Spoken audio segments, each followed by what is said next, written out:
If you do not accept Jesus Christ, What's the punishment if I don't accept you will Christ? be in hell. For how long? Eternity. Christ has paid the price for all mankind. I disagree. Did he actually pay the price? Let's test it and examine it. You said, if I didn't believe in Christ and accept Christ, the punishment, you said, is hellfire for how long? Eternity. Did Jesus suffer for eternity in hellfire? The answer is no. So he failed even to save one human being. I am Muslim.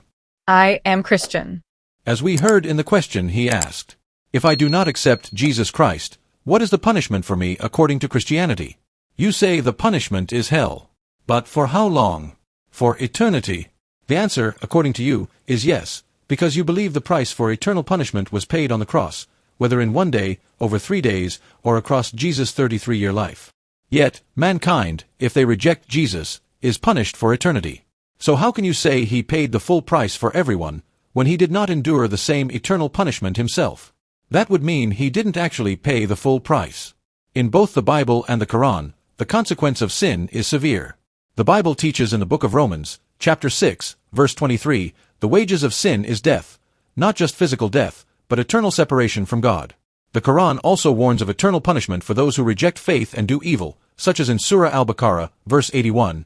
Yes, whoever earns evil and his sin has encompassed him. Those are the companions of the fire, they will abide therein eternally.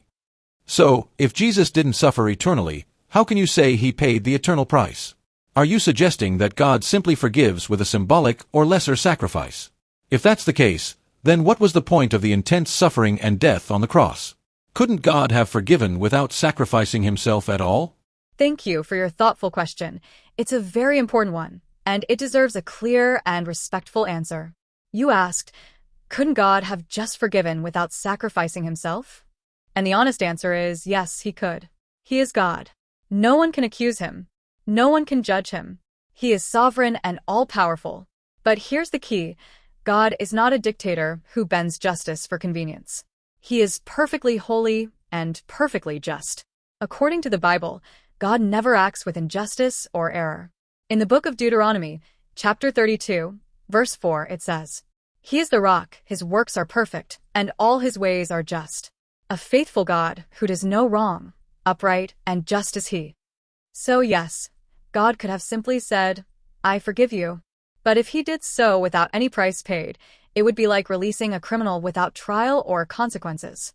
It might look like mercy on the surface, but it would be unjust to the victims and to the moral order he created. Justice requires that the price of wrongdoing be paid. That's why even Satan is paying the price himself.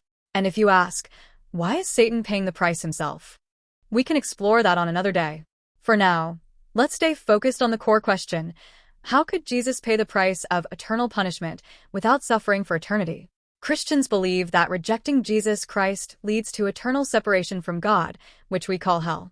That's because sin creates a barrier between us and a holy God, and unless that barrier is removed, we remain under its consequence.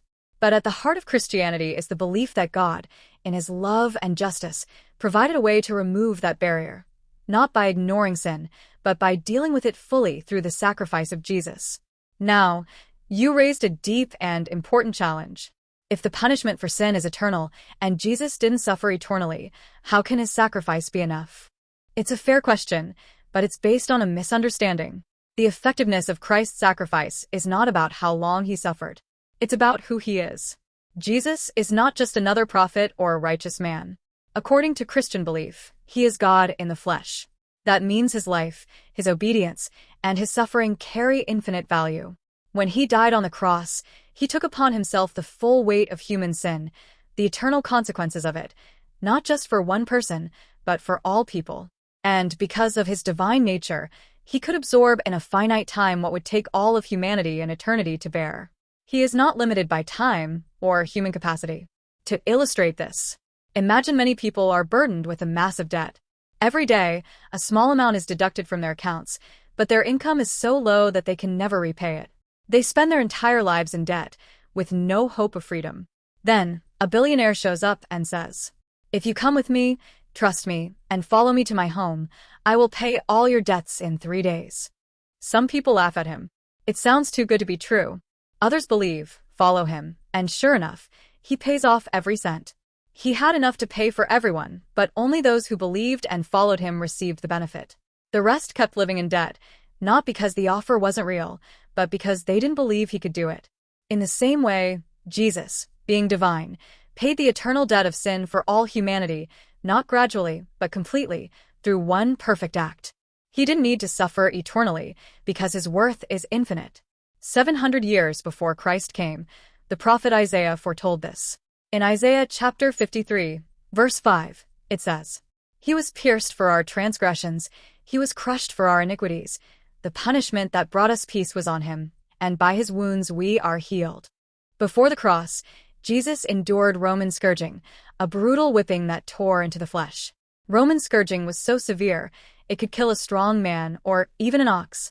Isaiah chapter 52, verse 14 says, "His appearance was so disfigured beyond that of any human being, and his form marred beyond human likeness." His suffering wasn't symbolic, it was real, physical, and deeply agonizing. And at the end of that suffering, Jesus cried out on the cross, in John chapter 19, verse 30, "It is finished." That was not a cry of defeat, it was a declaration of victory. He had paid the debt in full. The proof? He did not stay dead.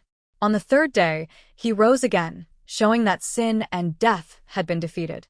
So no, Jesus did not suffer in hell for eternity. But he didn't need to. His sacrifice wasn't about duration. It was about value. Just as a billionaire can cancel a lifetime of debt in one transaction, Jesus, being divine, paid the eternal debt of sin in one perfect act.